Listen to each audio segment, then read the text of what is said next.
Bueno, esta estrategia de acción por el clima es el último de los documentos de un intenso trabajo de planificación estratégica que hemos hecho en esta legislatura en materia de medio ambiente. Empezamos con los planes directores de abastecimiento y de saneamiento y depuración, hemos preparado el plan estratégico de calidad del aire del Principado de Asturias, hemos hecho una estrategia de economía circular y, por último, hemos aprobado y publicado recientemente en el BOPA la Estrategia de Acción por el Clima del Principado de Asturias. Todo esto corresponde a un trabajo más amplio que el Gobierno se planteó en un mapa de estrategias en el que precisamente el clima y lo digital estaban en el centro de ese mapa de estrategias porque, sin duda, pues son aspectos muy transversales y que tienen que ser aplicados a todos los sectores y a todas las materias de cualquier agenda política ahora mismo a nivel país, a nivel región o a nivel municipal, diría yo. Por tanto,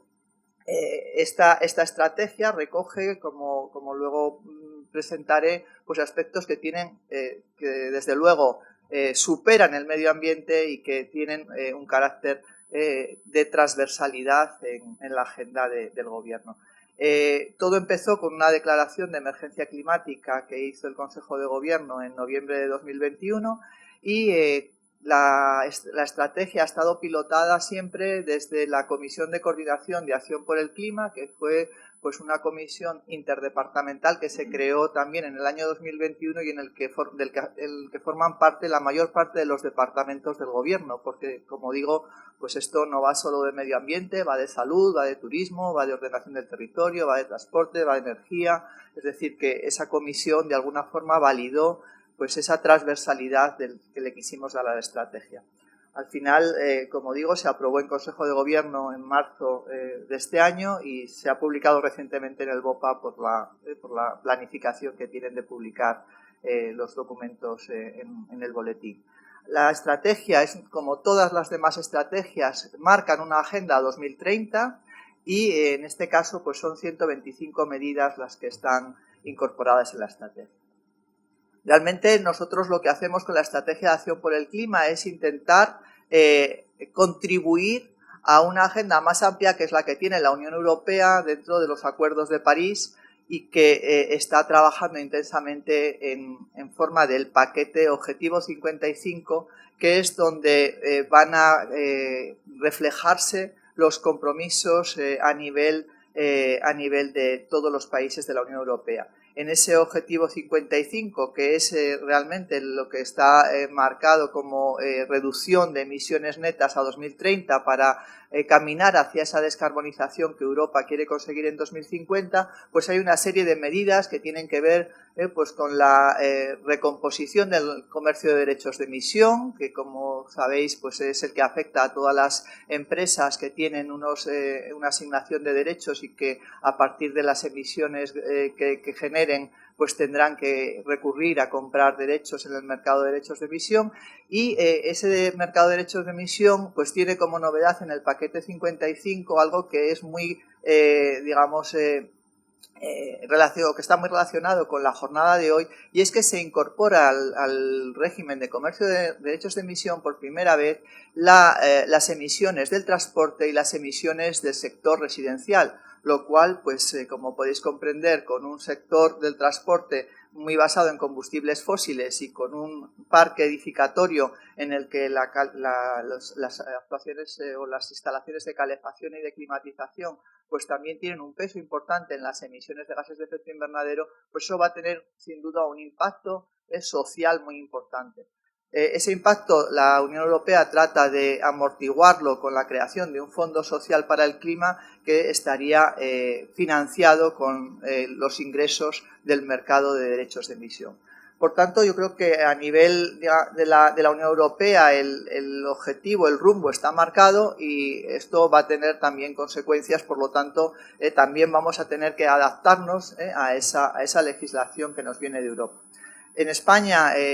teníamos el Plan Nacional Integrado de Energía y Clima, que es el que reflejaba los objetivos cuantitativos que en materia de reducción de emisiones y de energías renovables y eficiencia energética se planteaba como España, como país netamente contribuidor a los objetivos europeos, y en el año 21 se aprobó la Ley de Cambio Climático y Transición Energética, que viene a reflejar en un marco normativo, evidentemente de absoluta exigencia legal, estos objetivos, y que plantea cuestiones que desde el punto de vista del urbanismo y la ordenación del territorio también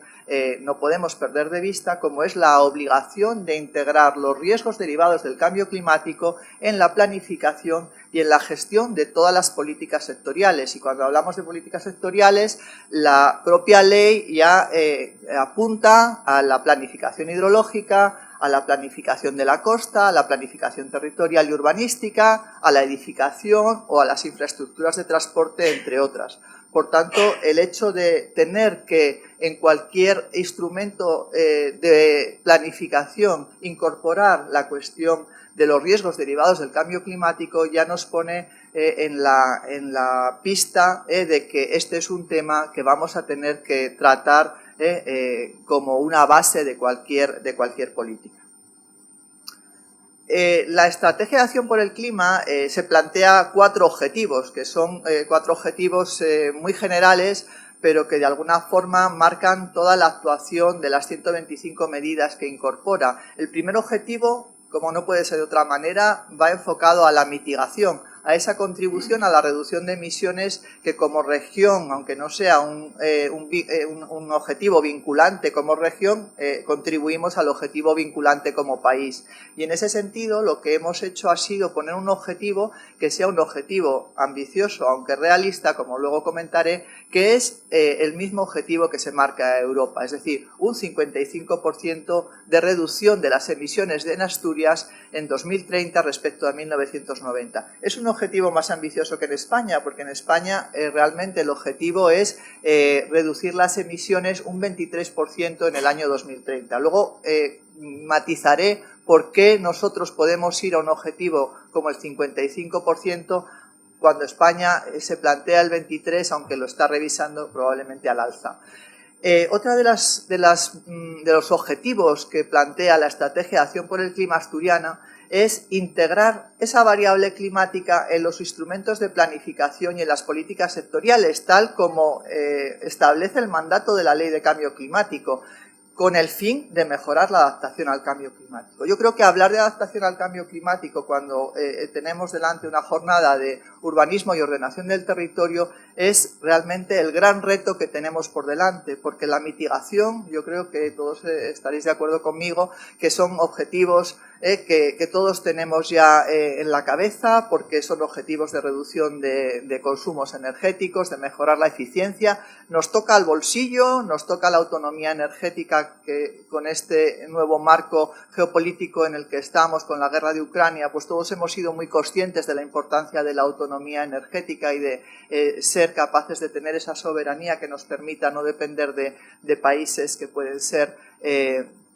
inestables, por decirlo finamente, y por tanto pues la mitigación ya está, creo que muy en el ADN de las políticas energéticas, de las políticas de vivienda, de las políticas incluso de transporte. Y yo creo que este segundo objetivo es un objetivo que desde el punto de vista de la ordenación territorial y del urbanismo es clave, y es integrar esos riesgos climáticos, integrar esos posibles impactos del cambio climático en la toma de decisiones de todo aquello que supone que tiene un sustrato en la ordenación territorial o en la ordenación de los recursos, sobre todo en aquellas zonas que más castigadas se van a ver por los efectos del cambio climático. Y evidentemente eso no se puede hacer si no va acompañado de tener un conocimiento cercano de la realidad de los problemas, de la realidad de los impactos y de los efectos que el cambio climático va a tener en Asturias, porque realmente pues ahora mismo cuando vamos a los instrumentos en los que vemos los riesgos, a la Adapteca, que sería como el portal que tiene el Ministerio para identificar los riesgos derivados del cambio climático en España, pues claro, Asturias son 5 píxeles. Entonces, el grado de detalle que se necesita para la ordenación territorial, desde luego, tiene que ser mucho más detallado. Y ahí tenemos un reto importante de avanzar en el conocimiento de los impactos a nivel territorial, no solo regional, sino yo diría municipal, ¿no? Por tanto, no solamente tenemos que orientar el conocimiento científico a lo que sería la resolución de los problemas energéticos o de edificación o de transporte, sino también a mejorar el conocimiento científico de los impactos del cambio climático para buscar las mejores medidas de adaptación. Y por último, el objetivo clave es el objetivo de que la ciudadanía sepa lo que estamos haciendo, sepa por qué estamos tomando decisiones y también se ponga en marcha para cambiar los modos en los que estamos todos involucrados, pues en la gestión de los residuos, los hábitos de movilidad o incluso el uso que hacemos de la energía en nuestras viviendas. Por tanto, estas son las 4 recetas que cualquier estrategia puede tener, y simplemente lo que cambian pues es un poco los objetivos. Solamente unos datos de cómo estamos a nivel región. Lo que decía, pues ahí tenéis la evolución de las emisiones, aunque no se vea mucho, sí que se ve el diente de sierra desde atrás, la evolución de emisiones hasta 2020, que es el año de base para la estrategia, y ahí veis cómo las emisiones lo que hacen es seguir lo que es la temperatura económica del país, es decir, cuando hay una crisis bajan las emisiones, cuando nos recuperamos suben las emisiones. Sin embargo, a partir del año 2018, sobre todo en Asturias, hay un cambio en esta tendencia, y es que se desacopla el crecimiento económico de la emisión de gases de efecto invernadero. Es verdad que en 2020 cierra la central térmica de Lada y la de Soto de la Barca, por tanto esa energía que fundamentalmente era para la exportación deja de tener emisiones de CO2, y pues ahí es donde tenemos ya la principal bajada, y por eso os decía que el llegar al 55% es bastante viable, precisamente porque nosotros teníamos una dieta muy importante y muy diferente a la del resto de España. Si veis ahí en la figura de la izquierda es Asturias, en la figura en el quesito de la derecha es España. Claro, en Asturias el 36,4% de las emisiones son generadas por la industria y el 34,8% de las de 2020 fueron generadas por la energía. Eso hace más de un 70% de emisiones que no son atribuibles a los ciudadanos asturianos, mientras que en España esas cifras serían el 17 y el 14, que estamos en torno a un 32%, y sin embargo, cuando vamos a las emisiones del sector transporte, que esas sí que son atribuibles a nuestros hábitos y nuestros modos de gestionar mercancías y demás, pues vemos que las emisiones en Asturias del transporte no llegan al 10%, mientras que en España son un 27%, o que las emisiones del sector residencial respecto al conjunto de emisiones de Asturias suponen un 7,7%, mientras que en España eso es casi un 10%. Entonces, ¿qué quiere decir esto? Que nosotros como ciudadanos tenemos que hacer el mismo esfuerzo que el resto de España, pero se va a notar menos en el conjunto de las emisiones. Y el esfuerzo importante de reducción, ¿quién lo va a hacer? Pues lo va a hacer la industria. Pero eso no significa que nosotros como ciudadanos no tengamos ese objetivo de reducción. De hecho, si veis en esa gráfica, aunque está ahí muchas líneas ahí de tendencia, la línea de arriba, la que tiene un peor comportamiento, daros cuenta que salimos de 1990 a la izquierda, no sé si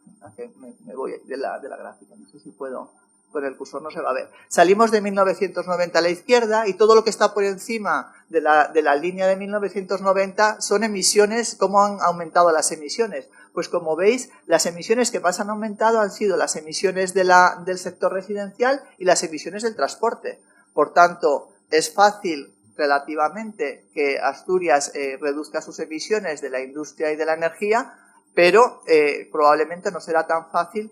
a menos que hagamos un cambio de modelo urbanístico y de modelo edificatorio y de movilidad. No será tan fácil abatir las emisiones que se corresponden con lo que como ciudadanos tenemos en el sector residencial y en el sector del transporte. Bueno, sin meterme mucho más en eso y simplemente que os quede la idea de que es viable llegar a ese 55% y que como digamos los objetivos de reducción serán similares a los de cualquier ciudadano español, lo que sí quería era comentaros dos pinceladas de los impactos que estamos viendo. En Adapteca, ese mapa que tenéis ahí de Adapteca es Asturias y es el aumento de la temperatura en el escenario RCP 8,5, que sería ese escenario en el que las emisiones no consigamos reducirlas mucho a nivel mundial y por tanto vamos a tener impactos importantes desde el punto de vista climático. Pues como veis, todo está en torno por encima de los 2 grados. El Acuerdo de París marcaba ese 1,5 grados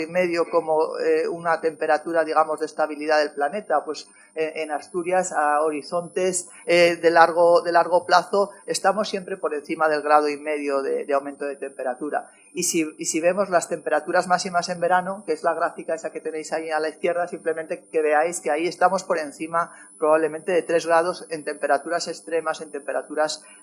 durante el verano. En precipitaciones, que es la gráfica que tenéis ahí abajo, digamos el comportamiento estadístico de las precipitaciones no es tan claro. Parece que no va a haber mucha disminución de las precipitaciones globales. El CEDES en sus análisis habla de una disminución en torno al 4% de las emisiones globales anuales. Pero lo que sí cambia y mucho, y es esa gráfica que tenéis ahí a la derecha, es el número de días sin lluvia que vamos a tener en verano. Es decir, van a cambiar los patrones de frecuencia de precipitaciones y eso va a hacer que tengamos que afrontar nuevos retos y, por ejemplo, en el tema urbanístico,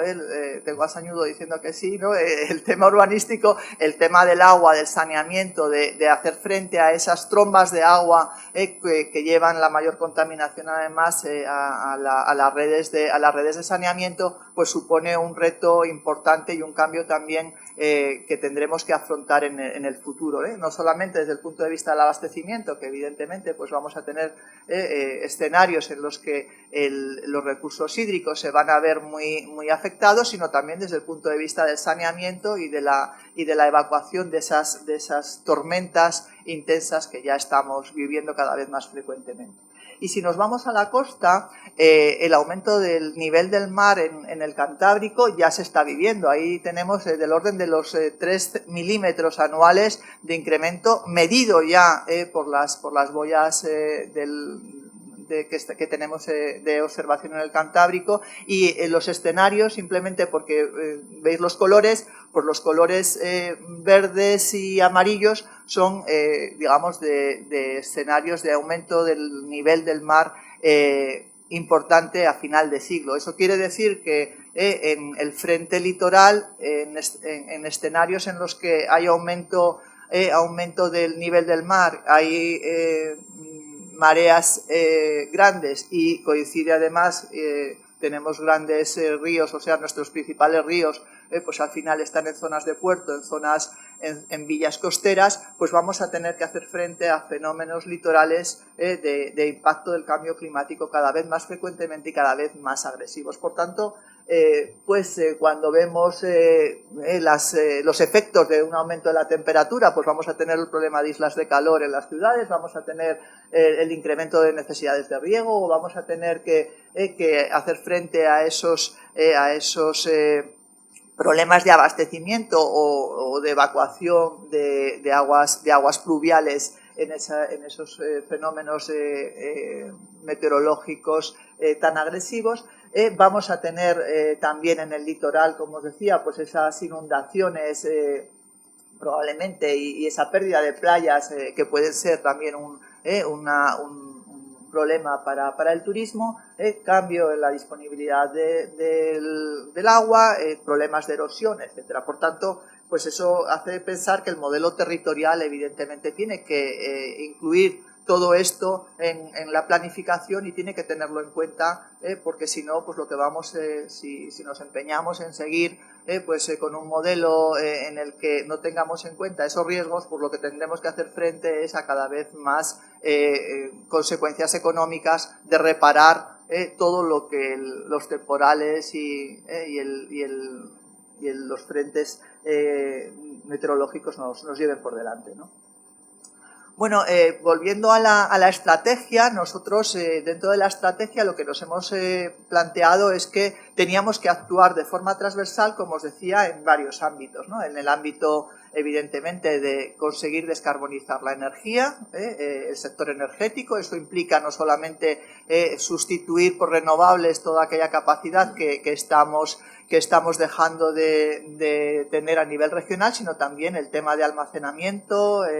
que es un reto, ¿no? Desde luego la industria se va a adaptar y va a hacerlo de forma, además, yo creo que muy apoyada también por las políticas financieras en cuanto a los fondos que vienen de Europa para esto. Y yo centraría el tema en dos cuestiones que creo que son las que tienen más que ver con la ordenación del territorio y el urbanismo, que es, por una parte, la movilidad sostenible y baja en emisiones, y por otra parte, el conseguir que nuestros pueblos y ciudades sean neutros en carbono y más resilientes al cambio climático. Evidentemente, la estrategia incluye pues el cómo abordar la transformación del sector agroganadero y del sector forestal, consiguiendo que tengan un papel muy importante en la absorción de emisiones. El tema de la economía circular es importante también para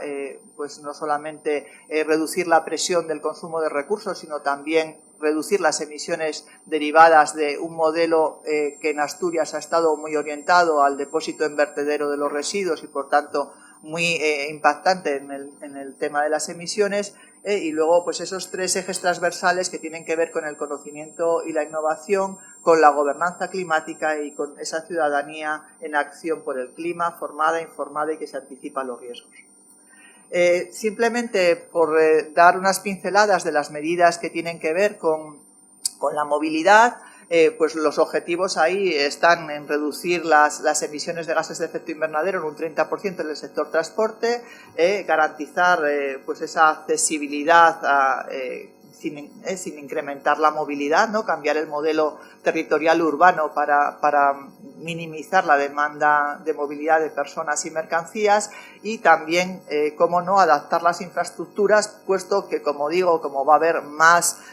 impactos derivados de fenómenos meteorológicos, pues vamos a tener más argallos, vamos a tener más problemas en los puertos de superación de olas y de rotura de diques. Por tanto, tenemos que hacer un mantenimiento preventivo de todas esas infraestructuras para conseguir que los daños, cuando se produzcan, sean mínimos.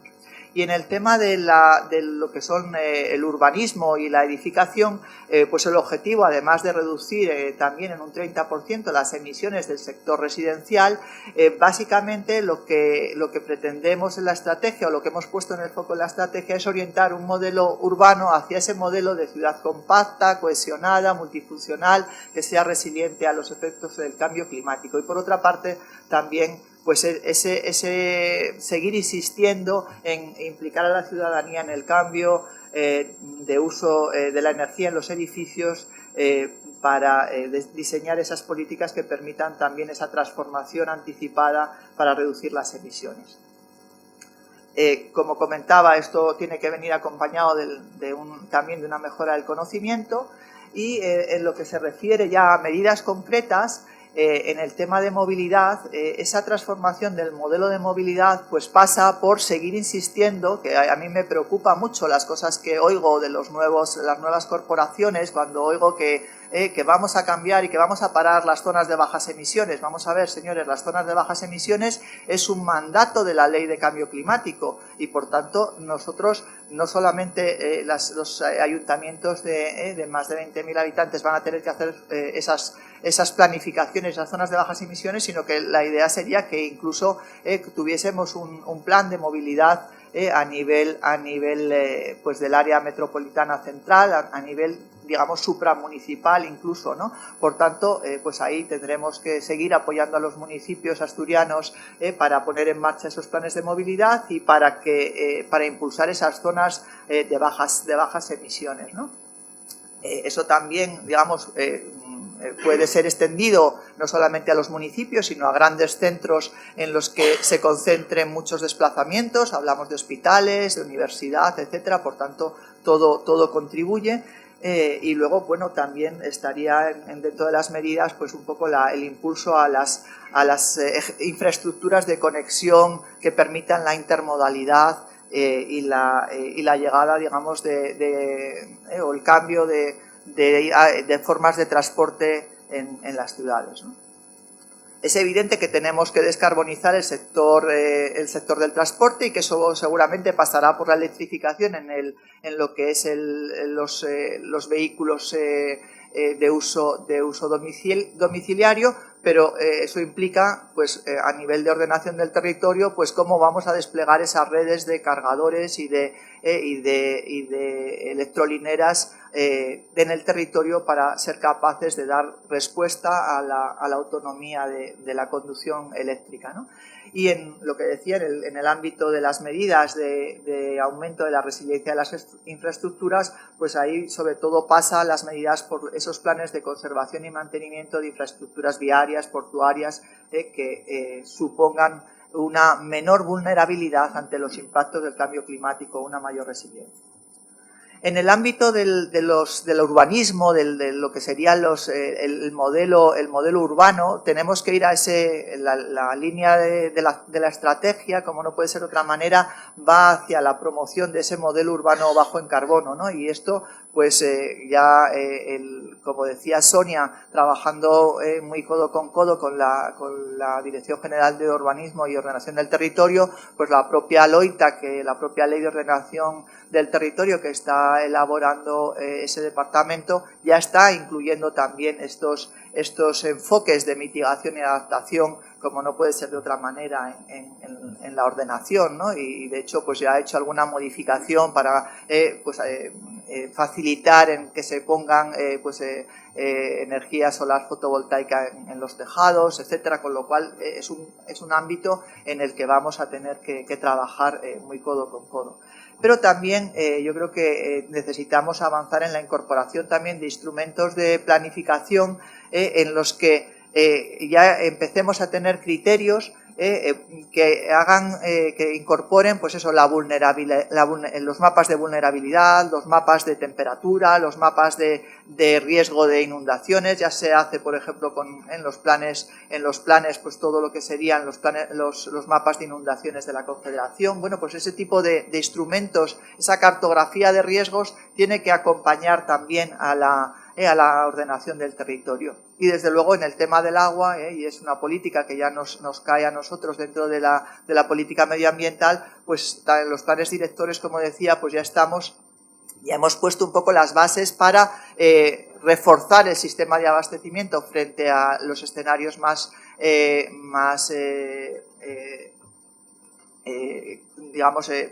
de mayor riesgo de cambio climático respecto al recurso, y seguimos tratando de incluir aspectos como la reutilización del agua o trabajar en los drenajes sostenibles para evitar o eliminar esas puntas de pluviales que nos pueden venir. Otra de las cuestiones que también, evidentemente, que comentaba al principio, que están dentro de la estrategia, dentro de lo que sería el nuevo modelo de urbanismo, sería avanzar hacia un parque edificado que sea de consumo energético casi nulo, ¿no? Por lo tanto, ahí pues necesitamos seguir insistiendo, y yo creo que va a seguir habiendo medidas económicas de apoyo a la eficiencia energética. Seguro que Carlos luego, que trata ese tema, pues profundizará en ello. El tema de la mejora de la eficiencia de las instalaciones de calefacción y climatización, el tema de insistir en las renovables para autoconsumo y las comunidades energéticas, es una cuestión que creo que puede dar soberanía y autonomía energética, y todo eso está dentro de las medidas que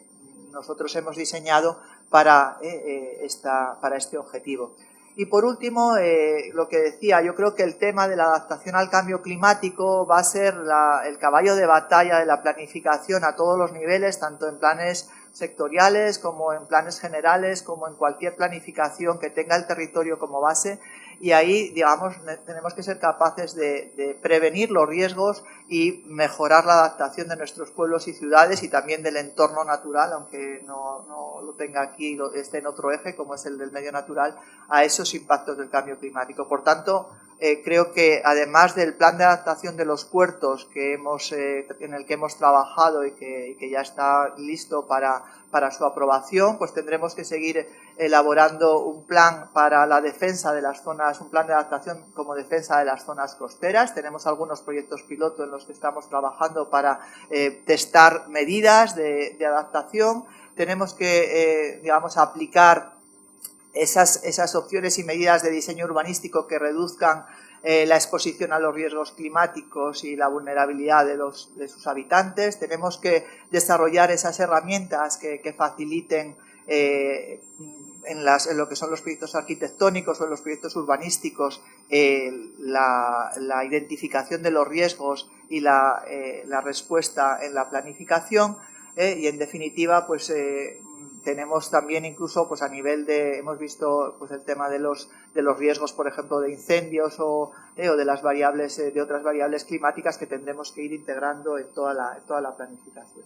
Bueno, voy terminando. Realmente, pues lo que decía, esto implica también un desarrollo importante de conocimiento científico y ahí también tenemos que trabajar codo con codo y lo estamos haciendo a nivel de la cartografía de riesgos, que el departamento de Sonia, el departamento de urbanismo, también está muy involucrado. Es muy importante tener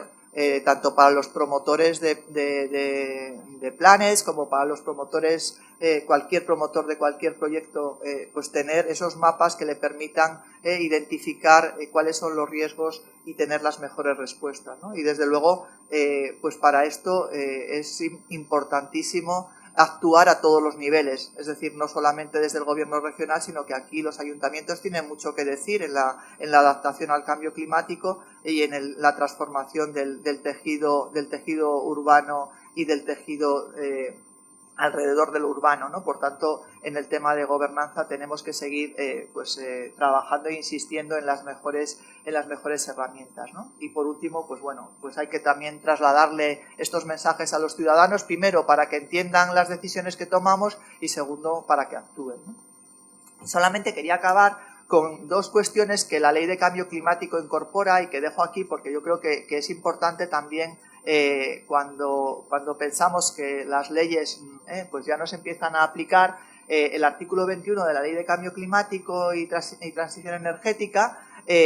obliga o dice que hay que considerar el cambio climático en la planificación y gestión territorial urbanística, así como en las intervenciones en el medio urbano, en la edificación y en las infraestructuras de transportes a efectos de su adaptación a las repercusiones del cambio climático. Y eso implica que tenemos que considerar los riesgos derivados del cambio climático en los planes, que tenemos que integrar en los instrumentos de planificación las medidas para propiciar esa adaptación a los riesgos y para ser más resilientes al cambio climático, que tenemos que adecuar también esas instrucciones de cálculo y diseño de las edificaciones y las infraestructuras a esos efectos derivados del cambio climático y también, aunque aquí no es tan evidente en el norte, tenemos que ser capaces de considerar también en la planificación urbanística esa reducción del efecto isla de calor que puede suponer pues un problema en las ciudades por esa falta de reverdecimiento o de espacios, digamos, en los que se puedan ser refugios para el clima. Y por último, en la disposición final cuarta de la ley, que modifica a su vez el texto refundido de la Ley de Suelo y Rehabilitación Urbana, también se modifica uno de los apartados que tiene que ver con los riesgos naturales y los accidentes que tienen que ser considerados en la planificación urbanística y territorial para añadir los riesgos derivados del cambio climático. Es decir, que no solamente en el planeamiento hay que incluir el principio de prevención de riesgos, sino que hay que considerar un nuevo riesgo, que es el riesgo derivado del cambio climático, y ahí pues ya veis que están algunas de las cosas de las que os hablaba antes, de embates marinos, inundaciones costeras, el tema de los eventos meteorológicos extremos, el impacto sobre las infraestructuras y servicios esenciales como abastecimiento y saneamiento, electricidad, el tema del impacto en la salud, por eso la importancia de las islas de calor y demás, o de las los riesgos derivados, por ejemplo, pues de eso, de mala calidad del aire,